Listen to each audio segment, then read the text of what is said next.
The ancient history of Western Europe is one of the most mysterious on Earth. Thousands of ancient monuments aligned with the stars are littered across the islands. The legends of their divine creators are still passed on to this day. But just who created these megalithic stone circles and monoliths? And how does it all relate back to ancient civilization that has its origin in the American Highlands?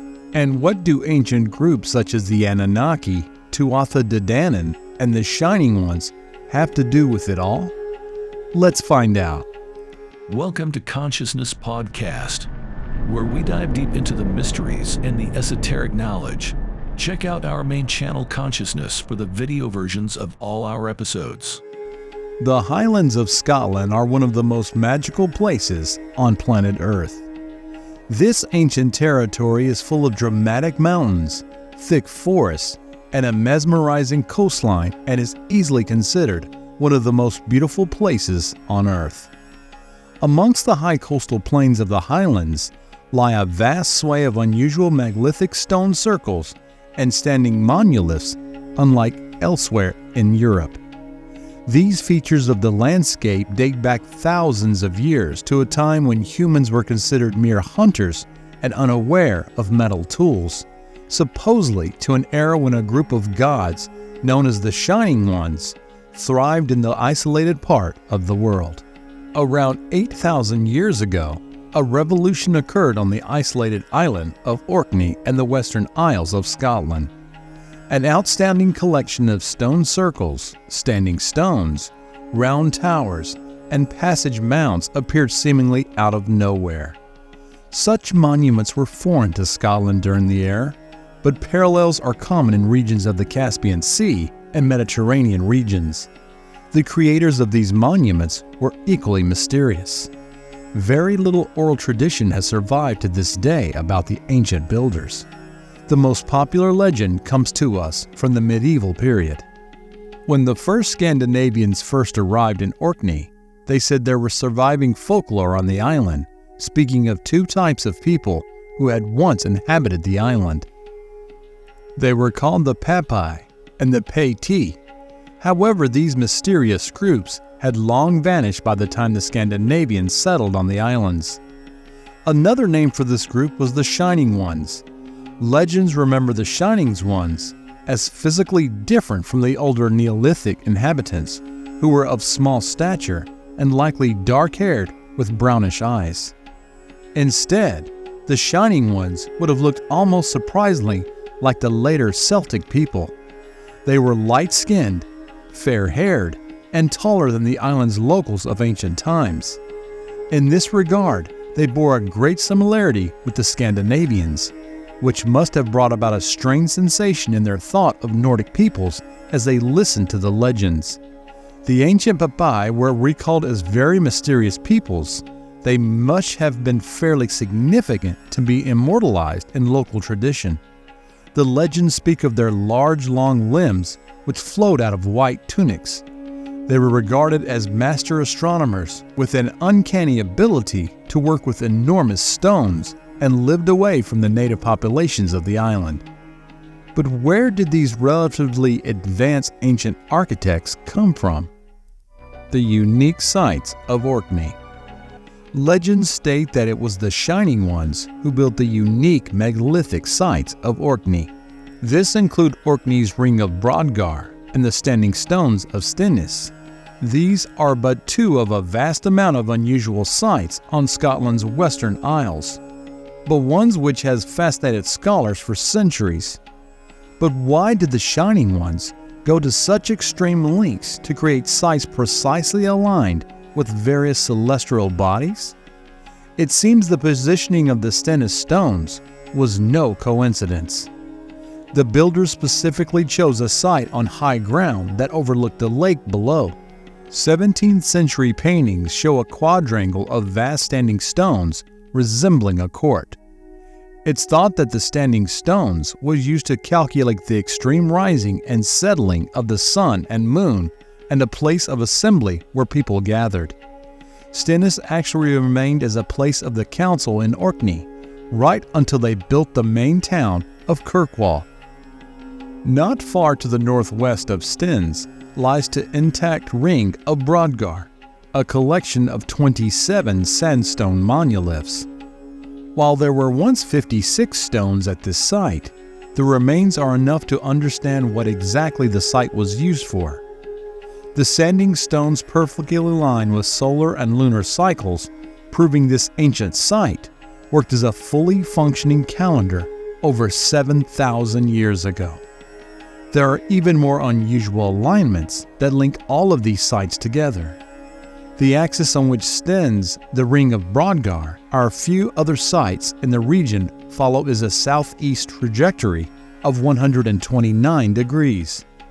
This perfectly aligns with the winter solstice of 6,800 BC, a fact that greatly surprised researchers as no culture should have been building sites this far north with such precision at such a distant part of our past.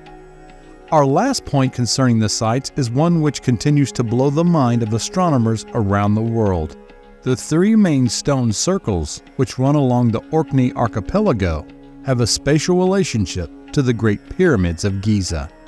When overlaid on a survey, the tip of each pyramid lies directly in the center of each stone circle. This has led to speculation that the pyramids builders built these ancient megalithic sites in Scotland first. Scholars ultimately still need to answer such questions concerning Scotland's ancient past. Just who were these Shining Ones, and how did they arrive on the Western Isle? And most importantly, why? The origin of the Shining Ones. Freddie Silva is one of the main researchers on the origin and identity of the Shining Ones. In his 7th book, Scotland's Hidden Sacred Past, he examines the Neolithic culture, Gaelic language, and scattered traditions of the Scottish Isles. He finds a trail of evidence leading to Sardinia and the Armenian Highlands. Freddie's research led him to locate the origin of this misplaced civilization and what prompted its people to choose the furthest reaches of Europe to recreate the masterworks of their original homeland, a plan that included the establishment of Ireland's religious and megalithic culture. The traditional theory of migration of fair-haired peoples into Western Europe has us believe that settlers transversed across Europe, up through France, entering into southern Britain, and from there to Scotland and Ireland during the early Bronze Age. However, Freddie somewhat disagrees with this statement and believes he has found evidence to contradict this.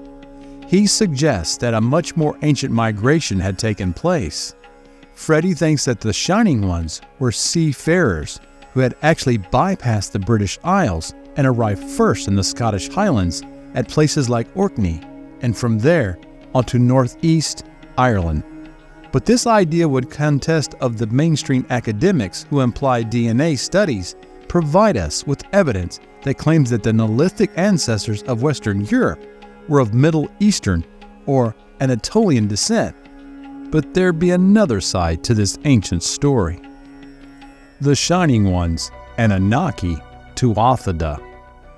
Lewis, Orkney, and Ireland's Isles share a common ancestor in these megalithic builders, who were referred to as the Shining Ones.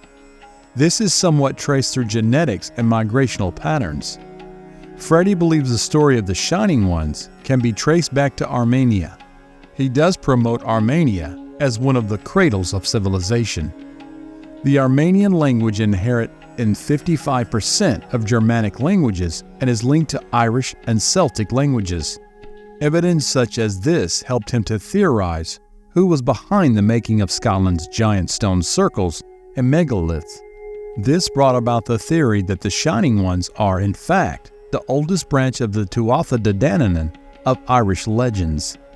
He claims that hidden within Irish mythology is an ancient story that speaks of this migration.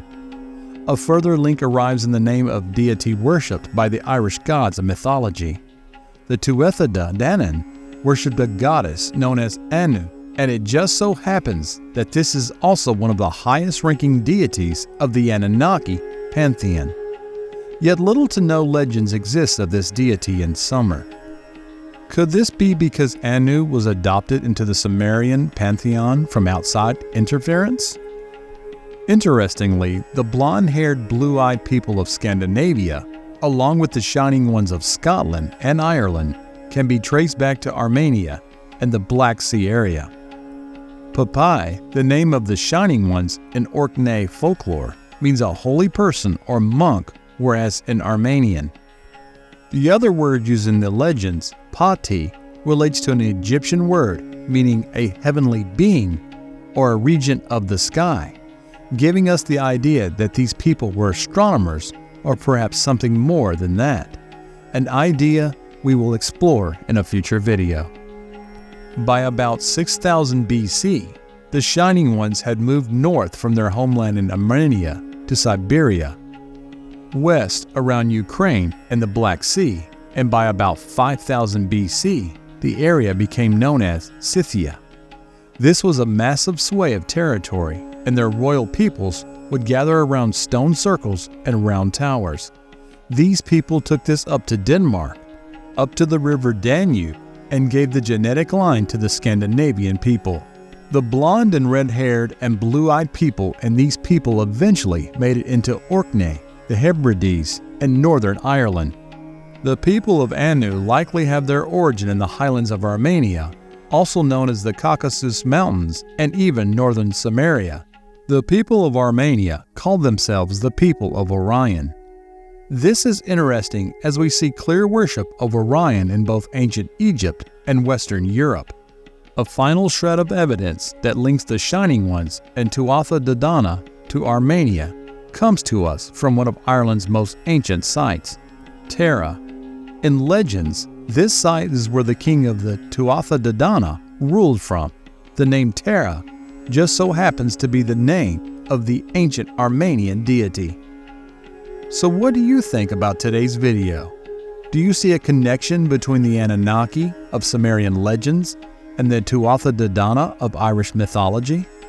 And could both of these groups be traced back to ancient civilization that originates in the Armenian Highlands? Let us know what you think in the comments section below. Thanks for watching. If you enjoyed this video and like to see more like it on a unique and mysterious parts of ancient history, then be sure to subscribe to our YouTube channel.